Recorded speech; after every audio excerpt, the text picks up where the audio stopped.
Hello and welcome to Invicta News TV at 3. I'm Leisha Gallagher. Here are your top stories on Friday the 21st of May. A cry for help. Students claim the University of Kent are ignoring their concerns of sexual assault attacks on their campus. The committee wants long-term action to create a safer educational environment.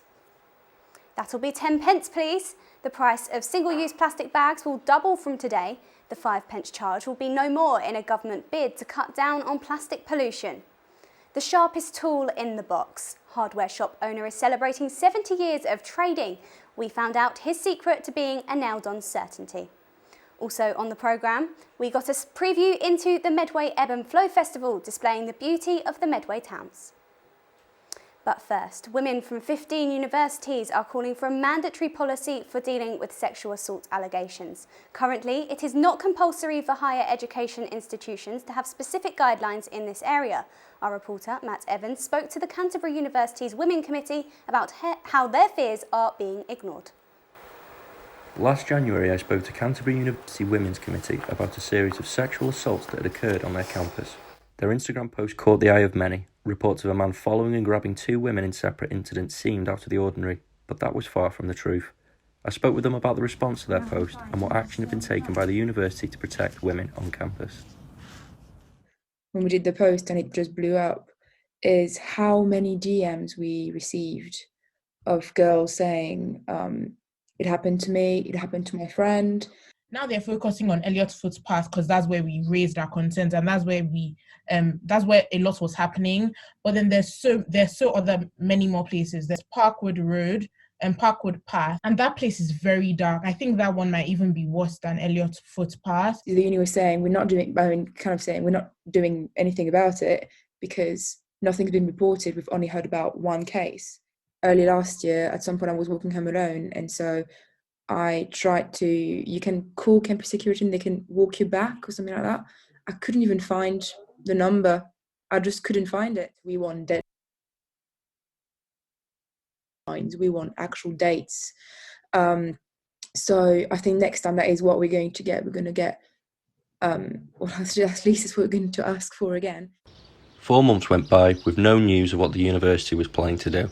I caught back up with Gwen in May to see if their campaign was still struggling to be taken seriously. These problems were kind of brushed into the carpet. And should it be our work when people are literally being paid to make sure security is ensured on campus? I don't think it should be. But we will be coming back stronger next time, if that makes sense, to make sure that it will be safe. For the beginning of the year, especially because freshers will be here, so it needs to be safe as it can be. I reached out to the university for comment, but heard they are yet still working on a response. Women from 15 universities have signed a letter calling for mandatory university policy when dealing with sexual assault. Perhaps there's about to be a 16th. The committee are desperate to be heard, simply wanting people to enjoy their university experience, not fear it. Matt Evans, Invicta News. Local businesses across the county are opening their premises as safe havens for children when walking to and from school. One estate agency in Rochester has joined the appeal to provide a safe space following alleged reports of bullying and abduction in the area. Lily Moore has more. Walking home from school can be a daunting experience for school children, particularly when walking alone. Yet, an estate agency on the High Street of Rochester, Moxie Property Consultants, are providing a safe location for children and young adults if they feel threatened, unsafe or nervous. Its owner, Emma Jones, is urging parents to spread the word and let their children know they're here to help. There is a safe word if they just say that they'd come to meet Roxy, if they feel they need to, if someone's following them, for example, and they don't want to make it obvious. If not, they just need to tell us, can they come in and can we arrange contact for them? And we will contact a guardian or parent, local school if need be, or Kent Police. Parents are praising the company for their efforts to protect the children since their original post on social media. But for many of the workers at the estate agency are parents themselves, and they say they are only doing what they hope others would do for their children. Yet, Emma is urging more local businesses within the community to help work together to keep everyone safe. I think more people need to be doing it. I do think it's obvious that a lot of shops and restaurants and businesses will allow anyone to come in. But I think if we put that message out there that this is happening, it puts a message out there as well that there's more people watching out for these children and vulnerable adults as well. With more businesses looking out for children, the community could become a safer place. Lily Moore, Invicta News. The government is doubling down on cutting plastic pollution by increasing the price of single-use plastic bags across the UK. From today, customers will have to pay 10 pence at all stores, including corner shops. Isabella Marshana has the story. Today, all shops across the country raise their prices on disposable bags in hopes of lowering the environmental impact even further. This is following the successful 5p tax in 2015, which reduced the use of single-use plastic bags by 95%. Since 2015, the average person buys only 4 single-use bags a year, as opposed to a staggering 140 before the 5p tax. And we've certainly noticed that since the 5p charge come in, there's been a massive decline in the number of plastic bags that we're picking up. I think it's a really, really good thing, and hopefully it'll see an end to some of the plastic bags we see tied to fences, affecting wildlife and that sort of thing. The department store, John Lewis, has gone a step further and removed single-use plastic bags completely from the Cheltenham, Kingston and Leeds stores today. They are one of many stores that encourage customers to bring their own reusable bags. Recent figures show that 26% of consumers still buy single-use plastic bags when food shopping. Starting from today, they'll have to decide between paying extra 5p or getting into the habit of bringing reusable bags when shopping. Well, I normally use my own bags, my recycled bags. Bit of both. If I forget, and then I do buy them. I think it may encourage people to bring more of their own bags. Usually I do, but today, unfortunately, I didn't bring mine. So I've got a lot at home, so it will be economical for me to bring one from home than to come and buy for 10p. As this new tax will also include corner shops, the government hopes that this will decrease the use of single-use plastic bags by up to 80%. I think now we need to move on to other things. So some of the things that we see quite a lot when we're litter picking that are quite dangerous are those ties that keep ring pulls together. Some companies have got rid of them on their products. So I think what we'd like to see now is a move to get rid of other products that are quite damaging, quite pointless, in addition to the plastic bags. Plastic pollution is one of the most damaging factors to the environment, and this new government decision will be a controversial one. Isabella Marshana for Invicta News. As the vaccine rollout continues, those aged 38 to 39 have been called up for the jab, although some women in these younger age groups are now doubting the jab's effects on fertility and pregnancy. Alina Baimuhanova has this report. As the age groups being offered the coronavirus jab are getting younger, couples across the UK want more details on the impacts of the vaccine on pregnancies and whether there are many long-term implications. Although the jab to protect against coronavirus has only existed for a couple of months, the British Fertility Society and Association for Reproductive and Clinical Sciences say there is no evidence that the vaccines will affect fertility in women and men, those already pregnant, and people on fertility treatment. What concerns the AstraZeneca jab, a statement has been issued saying that the associations share a common interest in ensuring that eligible women continue to benefit from COVID-19 vaccination prior to embarking on pregnancy as well as during pregnancy.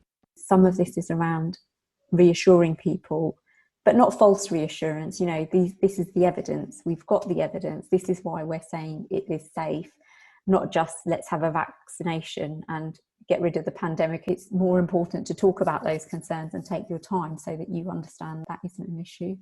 As a clinician, I have to believe in what I'm doing, and I wouldn't be vaccinating people if I didn't feel it was the right thing.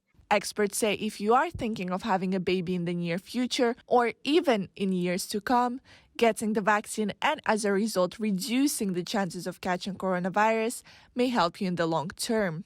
Had my vaccination, got home, fed my son, so all was good. I would suggest that the long-term effects of COVID are much more likely to have an impact on you as a mother, and if you want to try and conceive, if you end up with getting the long COVID, just do all you can to avoid catching COVID. Then start thinking about adding to your family. As younger age groups are getting vaccinated and more people are testing negative for COVID, it's hoped that young couples can get the positive test result they have been waiting for.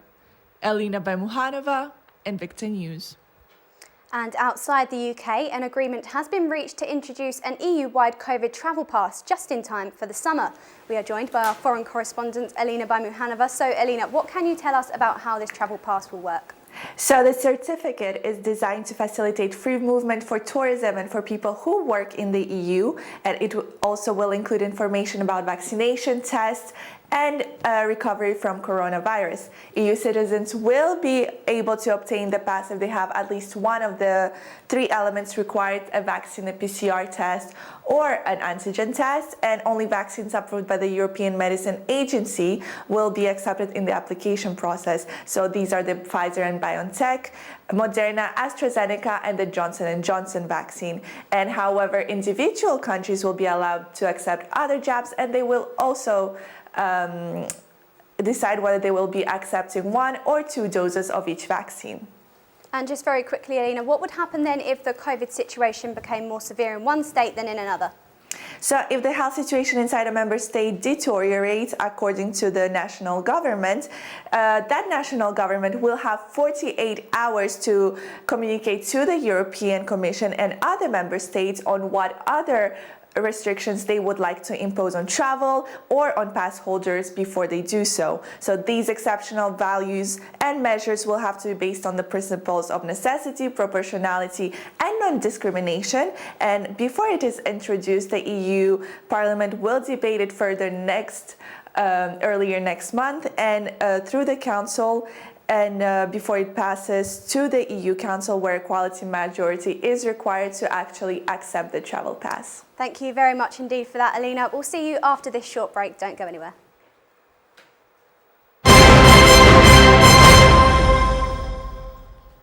Somebody turn the brake for me then. Yes, we're proceeding with our project 17 past. When it's 15 past on yours, but I have it on my phone here to 15 past.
In 5, 4, 3, 2, 1.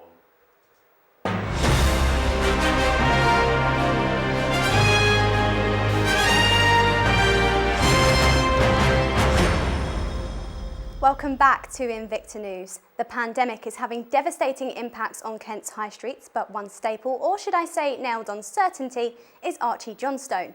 His tool specialist and hardware shop on Rochester High Street is celebrating an incredible 70 years of trading this month, and at the age of 86, he's been there since the start. However, with major hardware retailers throwing a spanner in the works in recent decades, Archie believes customer service is the key to their success. I'll drop dead in here, working. That's what keeps me alive. And I love working, basically, and get too bored doing other things. But hopefully the building will be, the business will be here in another 70 years. We've worked hard to achieve it, to keep it here, because we've been through many recessions and many problems in one form or another, but to overcome them and survive. And I think basically because we give a service to the customers. Following the easing of restrictions on Monday, weddings in England have been picking up speed to resume the plans cancelled in the past year. But with some wedding venues already fully booked, couples may have to wait even longer. Kayi Mack has been finding out. It's precisely because of your efforts that I can confirm today that we've met our 4 tests for further easing the lockdown in England. After the latest easing of restrictions on Monday, wedding plans that had been put on hold for months are gradually bubbling up. So, what are weddings like in a pandemic? Even though weddings can now only cater to 30 people, might still be the good news that happy couples and wedding venues have long waited for. Edenwood Place is a wedding venue in Elsford. The owners bought the place last year just before the national lockdown hit. So for them, learning how to host a wedding in a pandemic was the first challenge they faced. You need to have staff that are basically fully cognizant of the rules and how it should operate. So we've had our plans changing all the time because of COVID. And we finally got to have our first wedding in April of this year. As a new venue, it's actually quite helpful for us to have limited numbers because we're only allowed to have 15 people. They had to sit outside, so we had to serve them drinks, orders from the bar here and take it outside. It got very cold at night, but it was a lovely day. Carly Middlebrook and her fiancé were due to tie the knot last September, and now they're looking to having a scaled-down event in the summer. At COVID, we had to dip into our savings quite a lot, so to keep afloat because my partner's work sort of reduced quite a lot. So actually, it's going to be a lot smaller than we originally planned, and not quite what we wanted. But as long as we can have both of our families and close friends, then yeah, we're happy. Even with the new Indian variant lurking, it's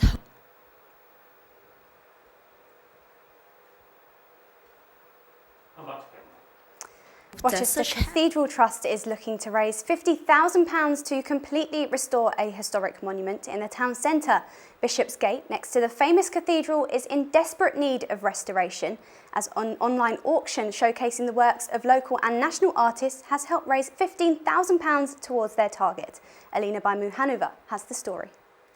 £50,000. That's how much it's going to cost to save the Bishopsgate that stands near Britain's second oldest cathedral, right here in Rochester. Dating back to the 12th century, it still stands proudly in the town centre in impressive condition, but not everything has quite stood to the test of time. Somewhat falling apart now, the Rochester Cathedral Trust organised an auction looking to raise money to get it repaired. One time, up until the Reformation, the Bishop's Palace was on the other side here, so that probably is the way in and out for the Bishop. So we're looking in the region of £50,000 to repair and to conserve this for future generations. People walk past this all the time, and I think suddenly if it was not there, people would really notice it, and it would be an enormous loss. With Medway being nominated for UK's 2025 City of Culture, it's hoped saving monuments like the Bishopsgate would help to preserve the richness of the local area. The online auction showcased artworks produced by talents from Kent and elsewhere, which included a rare signed first edition book of Damien Hirst, Relics. Though they only managed to raise £15,000 at auction, other contributions will help push towards the big future of £50,000. Well, I did a popular print I have of the West Front, which is a liner cut. Cutting it was a sort of a meditation. You look at buildings, I want to look at it all the time right now. And you think that every stone, every piece was cut, dressed, laid, arranged by hands, every piece. And that makes you think about the power that went into believing the importance of the building. The Bishopsgate is just one of the many monuments which make Rochester a place which holds cultural value, and it's hoped that with the money raised, this historic gate remains standing for many more centuries to come. Elina Baimuhanova, Invicta News. Now for the sport. In cricket, Kent Spitfires host Glamorgan in the 7th round of the County Championship. We are joined by our sports correspondent, Ollie Blundell. So, Ollie, how did things play out yesterday on day one? Well, yesterday was every cricketer's worst nightmare as it rained for most of the day, which meant that the start was delayed until 5. That's when Kent opening batters Ollie Robinson and Jack Cox came out to bat. Robinson started off well, but bowling conditions favoured the bowling side as Robinson was caught for 43. Cox made an unbeaten 27 as Kent finished the day 70 for 2. And obviously back again today. How are things looking with today's play? Well, there's been no rain so far and it's been an absolutely crazy game as Kent lost 6 wickets in the first hour to fall to 97 for 6. Enter 44-year-old Darren Stevens, who has since smashed an unbeaten 137 and fired Kent to 240 for 8. A result is looking unlikely, however, as it's supposed to rain on Saturday and Sunday. And obviously the latest on that as we get it here on Invicta News on our website. And just quickly onto football, Ollie, what fixtures can we look forward to this weekend? Well, it's the final match day of the Premier League as all games will kick off at 4 o'clock on Sunday. The most important fixtures being the 3 sides hoping for a Champions League spot, Leicester, Chelsea and Liverpool, as Liverpool play Burnley, Chelsea play Aston Villa and Spurs play Leicester. So definitely a busy weekend for football fans then. Ollie, are you going to be down the pub watching those? 100%, I'll be there all weekend. Brilliant. Next on sport, Chatham Freestyle Snow Sports Club is looking for new members ahead of the Beijing Winter Olympics next year. Our reporter Adam Broderick went down last night to see how they've been preparing. You may not expect to find many freestyling snowboarders in Chatham, but they've been jumping around for longer than you'd think. The Ramps and Rails team have taken a blow during COVID and are searching for new members. Chatham Freestyle Club's been around for, it's got to be 20 plus years now. We've been disrupted sort of since the start of COVID. We stopped running sessions through lockdowns and stuff like that, and sort of the stop-start nature of over 3 lessons now has really had an impact on our numbers. So yeah, we're just really looking now to the future, trying to pick up some young up-and-comers, push them through the ranks, get them on the big jumps, hopefully next Olympic star. But what sort of training do you need before you can join in? As long as you're of a reasonable riding standard, you can start from whenever. At the moment, currently 4 for skiing, 9 for snowboarding. Everyone's different. You know, I've had people sort of within 3-4 lessons been at a suitable level for open practice. Others could take sort of 10 to 15, so it really is dependent on the individual. The club is very open to younger athletes too, like James Colclough, who joined almost 20 years ago. I started skiing when I was 4 years old and then found out about Chatham Freestyle, and we went up one night and I just hit a jump with a helmet on and never really looked back, to be honest. Now an experienced freestyler, James was happy to give advice to those considering joining the club. Have as much fun as you can. Enjoy it first of all. As long as you enjoy it, you're always going to get better at it. Everyone gets frustrated about when things don't go their way. You just got to sort of ride through that. If you've ever given skiing or snowboarding a go, Chatham Freestyle Club hopes to see you next Thursday. Adam Broderick, Invicta News. And finally, the Ebb and Flow Festival is launching today, exploring the forgotten history of Chatham. An art studio has been hosting workshops for people with disabilities whose work will be displayed proudly on the high street. Kayi Mack got an exclusive preview. Behind the doors of a small unassuming building in Chatham is a huge project designed to give people of all abilities and ages the space to create art. Wendy Dawes is co-founder of the Mess Room and has 16 years under her belt as a volunteer for the Kent Association for the Blind. Since establishing the studio in 2017 with Christopher Saker, who suffers from hearing loss, they've been working with marginalized groups, especially the visually impaired. Just because your sight isn't as strong as perhaps it was, it doesn't mean you can't do anything. If you've got the enthusiasm, it's going to come out in you. They've been commissioned by the upcoming Ebb and Flow Festival, which celebrates the rich history of Chatham. the mess room has now created a project called Shadow Tales to revive the forgotten high street. The banners behind me feature the silhouettes of 119 people. There are 6 of them, and each one is 3 meters long. It took Wendy about 3 weeks to finish them, and starting from Friday, they will all be displayed along the high street of Chatham. Earlier this year, the mess room had an exhibition called Out of Sight, Not Out of Mind, created by people with visual impairment during the second lockdown. I think it showed just how important it is to all of us, because it's the art that's brought us together. I can't imagine not being able to make art, think about art. I like getting lost in the process, and it actually doesn't, to me, it doesn't matter what it looks like at the end. So it's hoped that the mess room and the festival will continue to reduce social isolation and promote equality. Kai Mac, Invicta News. Well, unfortunately, that's all we have time for today. To stay up to date with all of the breaking news from Kent and around the world, make sure you are following Invicta News on all of our social platforms. All of the updates on these stories will be on our website this evening. But from all of us here, have a good weekend, and we'll see you at the same time next week. Goodbye.